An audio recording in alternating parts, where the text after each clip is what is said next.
Hi guys, and welcome back to Inky Squid Inks all over the page. Working title. Today we're going to be looking at collaging a bunch of images together to help aid in form and texture to your drawings. I'll show you the collage that I used to make the lover that's the other picture that I showed you in the first episode. And then we'll do some inking. We'll actually do some inking today, just as promised.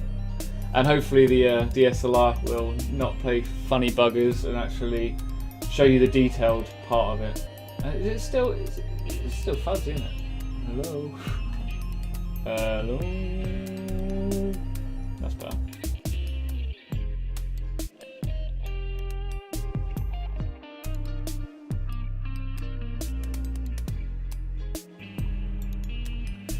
Okay, so I've just opened up Photoshop here. This is the last one I used to create my last image. As you can see, I'll just zoom in so you can have a little gander around. Got some octopuses there, you know, good shapes. Some like tube worms and things like that. Some sort of hot water vents. I think that's some sort of ROV submersible there. Some film references as well. They always capture good textures. This is Pirates of the Caribbean, I believe. There's a lot of like I wanted to create like sea life going into human form and things like that. So that's why I used him. Didn't know if I was going to use any of this really. But I thought, I like the shapes, so I'll put it in. Some I don't know, the sea anemone, like animates, some sort of ancient crap. I don't know what that is, but that was interesting shapes. I thought I could use that. And you don't have to use the actual creatures, you know, as part of it, but you can just take, you know, I like the shape of that curve, say, and just use that. You know, I like the scales of this. Doesn't have to actually be a fish, but it could be part of, you know, the coral or the seabed in some form. You like the shapes. Some nice glowing eyes there. I thought they were cool. I did get some corals and things. It's important to have a good library of ideas, you know, that you can just go to when you're stuck. I think I used a lot of these forms here. They look like microscopic sea life, but you know, I blew them up. Definitely use this sort of brain looking coral and things like that. You know, it's just a mess of organic matter, and I definitely use those as well. Some driftwood, you know, and I just took elements from that, as much as other things that I used as well. You know, it wasn't just this. I did do some preliminary searches and went back in after and found some more bits, but this is kind of like the first idea generation form, and all I did is create a new layer. If I can do it, created a new layer here. I painted it completely black. Here we go.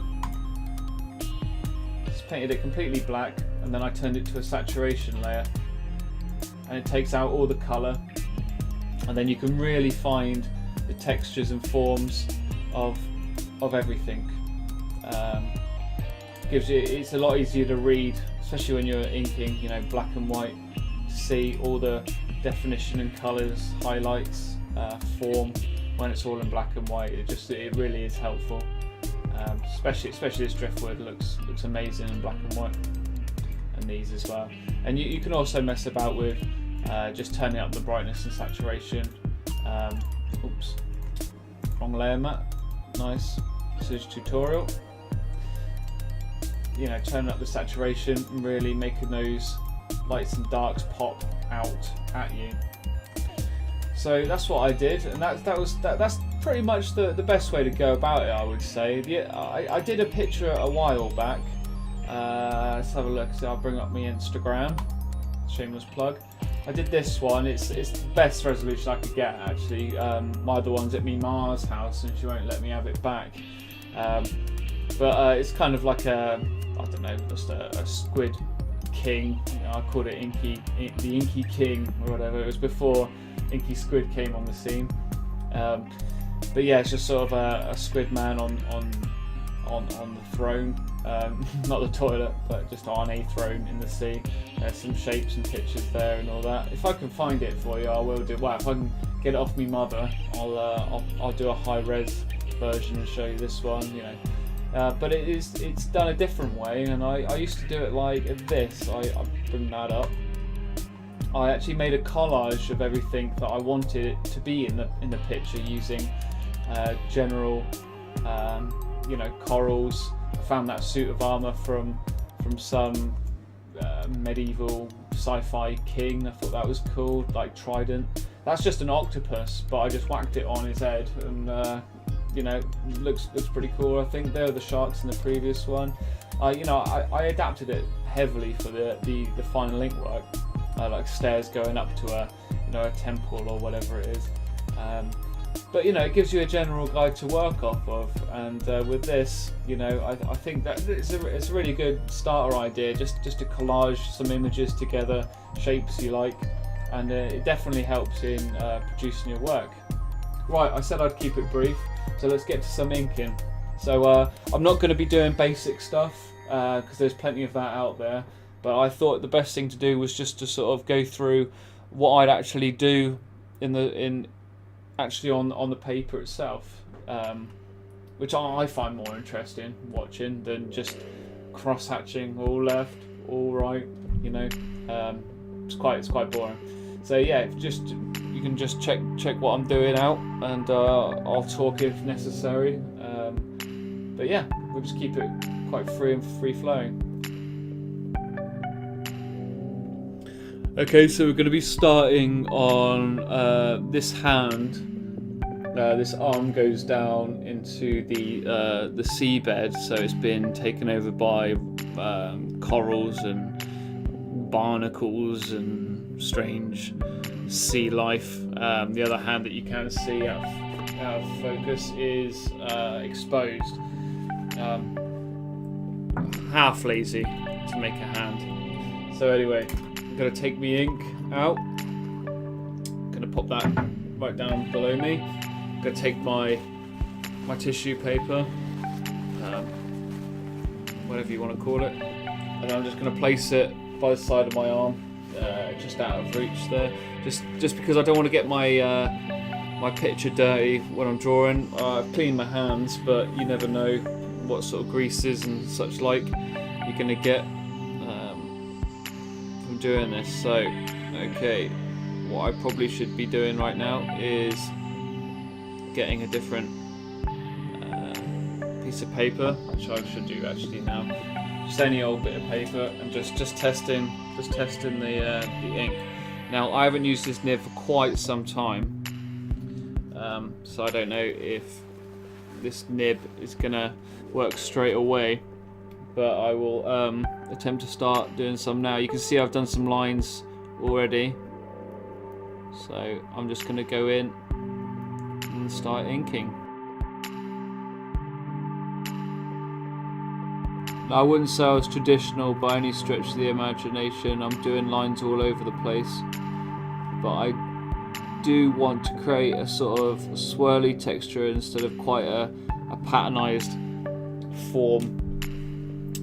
It looks like it's darker right now, but it won't be when it dries up. It'll go a little lighter than that.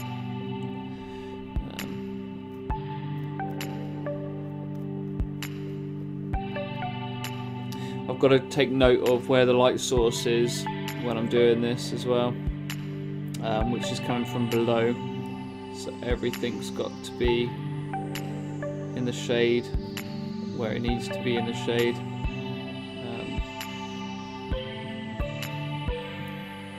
Also trying to remember where the focus is at each time.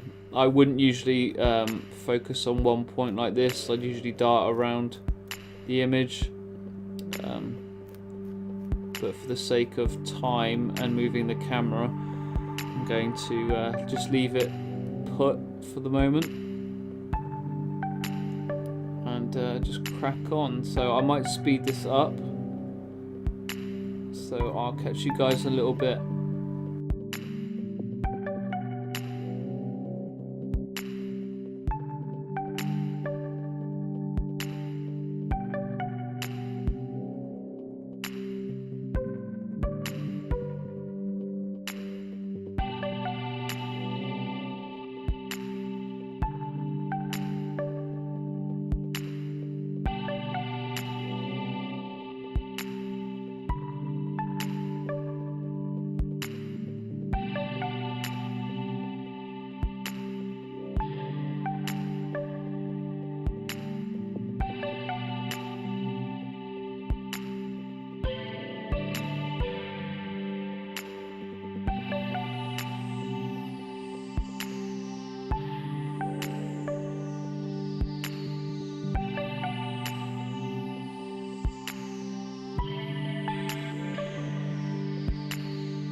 So that was my first bit of ink, and now time to dip it again and then put it back on the piece of paper, test piece of paper, and do it all over again.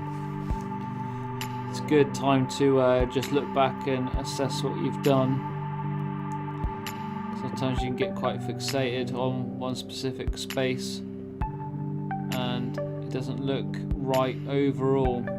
See, what I've noticed that it is too light down here obviously, but I'm forgetting because of the source light, the diffuse light from the top down. So I'm gonna have to just make a broader span like this over the top of this here. So yep, speed up time again.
Okay guys, so I've realised that I probably need to speed up the old video, so I shall do that, and we'll have a long play of just inking and getting this little bit, well, as much as I can done, until I get annoyed or my arm falls off, which is usually the way it works. So yeah, okay, I'll carry on.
I never said this was a quick method of doing art, but it's a damn satisfying one.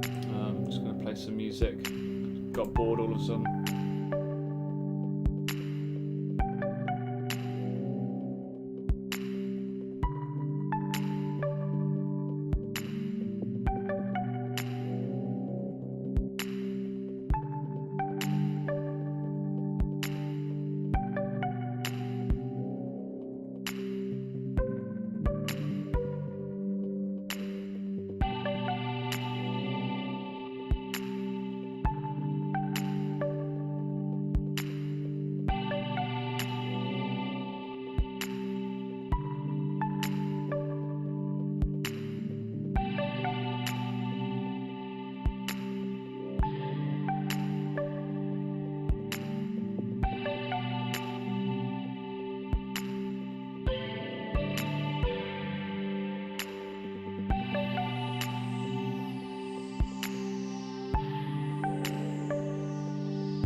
Okay, so we've worked for almost an hour now, actually, but I'm sure it's flown by for you. Yeah, if you're into it. I got to a bit of a crossroads, actually. This bit here, I don't know how to end it. We've got the arm here.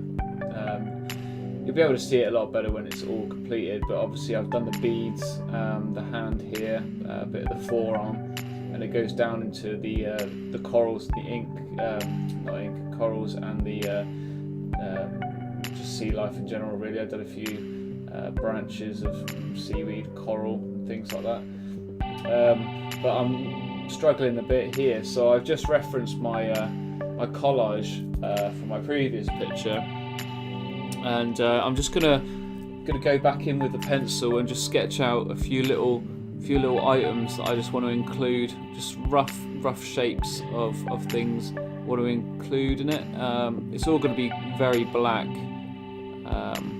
on this side anyway, but I just want to have a non-permanent. It frees me up to be able to create a little bit easier. With ink, it's so permanent, you get scared a little bit sometimes that you're gonna mess it up. So yeah, so I think that'll do. There's actually a cloud. This is like a vent from the collage I showed you earlier, and it's sort of pluming up smoke. I've made this a little bit too dark, so what I want to do is bring all this down in darkness, and the bottom here as well, and really make that smoke pop a little bit better. So that's what we're going to do now. So I'll grab my ink, and we will resume the fake time lapse. So let's go.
Okay, so I think that was fairly successful with that.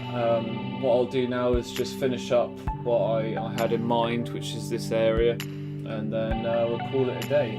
So let's carry on.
Okay, well, I think I'm pretty much done on that location. I might do a little bit more. There's always a little bit more to do.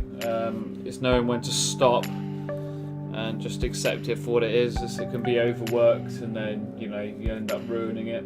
The dynamics of the light and shadow and things like that. Okay, well, that wraps up the second part of the tutorial. Covered just a little technique that I use to produce textures and form and things like that, and then we did a little bit of time-lapse inking to show you, the time it takes, in order to achieve the results that you see.